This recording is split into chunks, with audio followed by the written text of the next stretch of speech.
Shalom, selamat pagi saudara-saudara yang dikasihi dalam Tuhan Yesus. Sebelum kita memulai renungan pada pagi hari ini, alangkah baiknya untuk kita berdoa terlebih dahulu. Bapa yang bertata di kerajaan surga, Bapa yang kami kenal dalam nama Tuhan Yesus, kami bersyukur Bapa atas rahmat-Mu selama sampai pagi hari ini Tuhan, atas perlindungan-Mu dalam hidup kami Tuhan, sehingga kami boleh beristirahat dengan nyenyak dan kembali pada pagi hari ini bangun dengan sehat dalam keadaan yang semangat tanpa suatu kekurangan apapun. Bapa, pada pagi hari ini kembali kami menghadap-Mu Tuhan untuk menerima setiap dari firman-firman-Mu ini Tuhan. Bukalah mata hati dan pikiran kami. Pakailah Roh Kudus-Mu Tuhan untuk menyingkapkan setiap selubung-selubung kami Tuhan, membuka pengetahuan rohani kami Tuhan, agar kami siap menerima dan bahkan melakukan setiap dari firman-Mu ini Bapa. Pakailah kami Tuhan menjadi saksi dan alat-Mu dimanapun kami berada. Hanya di dalam nama Tuhan Yesus kami telah berdoa dan mengucap syukur. Haleluya, amin. Saudara yang dikasihi dalam Tuhan, renungan pada pagi hari ini saya ambil dari Ibrani ayat 4. Ibrani 4 ayat 14 sampai 16. Yesus sebagai imam besar. Karena kita sekarang mempunyai imam besar agung yang telah melintasi semua langit, yaitu Yesus Anak Allah. Baiklah kita teguh berpegang pada pengakuan iman kita. Sebab imam besar yang kita punya bukanlah imam besar yang tidak dapat turut merasakan kelemahan-kelemahan kita. Sebaliknya sama dengan kita, ia telah dicobai, hanya tidak berbuat dosa. Sebab itu marilah kita dengan penuh keberanian menghampiri tahta kasih karunia, supaya kita menerima rahmat dan menemukan kasih karunia untuk mendapatkan pertolongan kita pada waktunya. Amin. Dikatakan pada Injil hari ini, kita berpegang teguh pada pengakuan iman kita, sebab imam besar kita juga merasakan kelemahan-kelemahan kita. Itu artinya apa? Jika Tuhan sudah mengizinkan suatu pencobaan atau suatu masalah dalam kehidupan kita, itu juga Tuhan sudah bertanggung jawab dalam penyelesaiannya. Maksudnya, jika Tuhan mendatangkan suatu pencobaan, percayalah Tuhan juga akan memberikan atau menyiapkan jalan yang terbaik untuk keluar dari masalah itu. Tugas kita di sini ada dua, berpegang teguh pada iman kita. Pencobaan-pencobaan yang datang setiap harinya semakin berbeda, bahkan semakin berat. Tugas kita yang utama adalah menjaga iman kita. Apakah iman kita terus berpaku pada Tuhan Yesus, terus mengandalkan Tuhan Yesus, terus berdoa, atau justru iman kita down, iman kita lemah, atau bahkan iman kita mencari alternatif lain atau yang lain sebagai pesan Tuhan. Tetaplah berteguh dalam iman Yesus Kristus, karena Tuhan sendiri tidak akan memberikan anak-anaknya pencobaan yang melebihi kekuatannya. Tuhan memberikan pencobaan karena Tuhan sudah tahu bagaimana jalan keluarnya, bagaimana kita harus menghadapinya. Tuhan akan bantu, Tuhan akan tunjukkan. Tugas kita yang pertama percaya, dan yang kedua adalah menghampiri tahta kemuliaan Tuhan. Menghampiri tahta kemuliaan Tuhan artinya kita mencari Tuhan, kita datang pada Tuhan, kita cerita kepada Tuhan.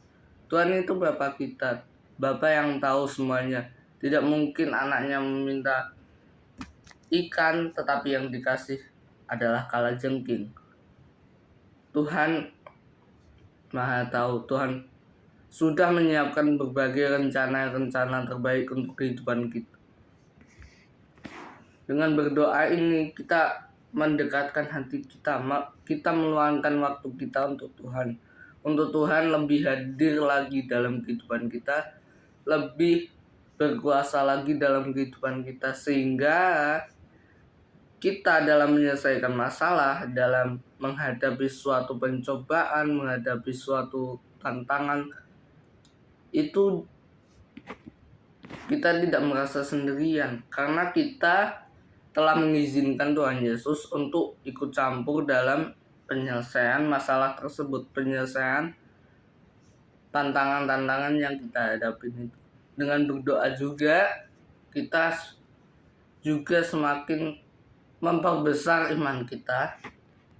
Kita bisa semakin percaya pada kehendak Tuhan, maunya Tuhan itu apa, keinginan Tuhan itu apa, rencana Tuhan itu apa, waktu Tuhan itu kapan. Kita semakin tahu dan semakin diberi jawaban dari doa itu, karena doa sendiri adalah alat komunikasi kita dengan Tuhan. Alat komunikasi tidak hanya berisi permintaan, tetapi berisi rasa syukur, berisi rasa doa, berisi cerita kita kepada Tuhan, sehingga doa tidak hanya semena-mena hanya untuk kepentingan kita sendiri, tapi doa yang penting adalah tentang bagaimana sih hubungan kita sama Tuhan, bagaimana kita dapat membentuk keintiman dengan Tuhan, dekat dengan Tuhan melalui doa ini. Kita manfaatkan doa ini untuk sebagai sarana kalau kita tuh tetap mengandalkan Tuhan, asalkan doanya tidak hanya selalu tentang permintaan. Doa yang bagus, doa yang baik adalah doa yang berisi rasa syukur, doa yang berisi cerita-cerita tentang kehidupan kita, dan doa yang berisi permintaan. Jadi permintaan itu boleh, tetapi kita mencobalah berusaha lebih intim lagi terhadap Tuhan. Dari 24 jam itu, 24 jam per hari, ada banyak waktu yang bisa kita pakai di sela-sela pekerjaan kita untuk datang pada Tuhan, untuk membangun keintiman dengan Tuhan. Bisa baca doa, baca firman, nyanyi lagu rohani. Saya juga begitu. Kalau saya lagi nggak ada waktu atau lagi nggak sibuk, saya kadang-kadang baca firman, kadang-kadang menyanyi lagu rohani. Karena saya percaya bahwa melalui waktu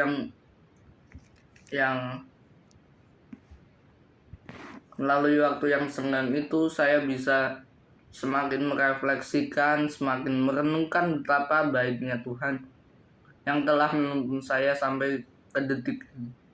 Makanya saudara, di dalam renungan hari ini, pagi hari ini, pesannya satu: iman kita tetap teguh. Iman kita harus terus bersandar kepada Tuhan, Sang Juru Selamat, Sang Sumber berkat. Yang kedua, datang ke tahta Tuhan. Berdoalah, carilah Tuhan selagi ia berkenan ditemui. Mintalah kepadanya, maka ia akan memberi. Carilah, maka kamu akan menemukan. Dan ketuklah pintu hatinya, maka Tuhanlah yang juga akan membukakan. Seorang bapa tidak mau anak-anaknya berjalan sendirian, menyelesaikan masalahnya sendirian. Untuk itu juga kita sebagai anak-anak Bapa, kita juga harus membangun komunikasi lebih kepada Bapa, agar kita komunikasinya tidak hanya meminta ke gereja, tidak hanya itu, tetapi biar lebih intim, lebih dekat lagi dengan Bapa. Datanglah pada Tuhan, curhatlah, ceritalah. Filipi 4 ayat 13, segala perkara dapat kutanggung di dalam Dia yang memberi kekuatan kepadaku.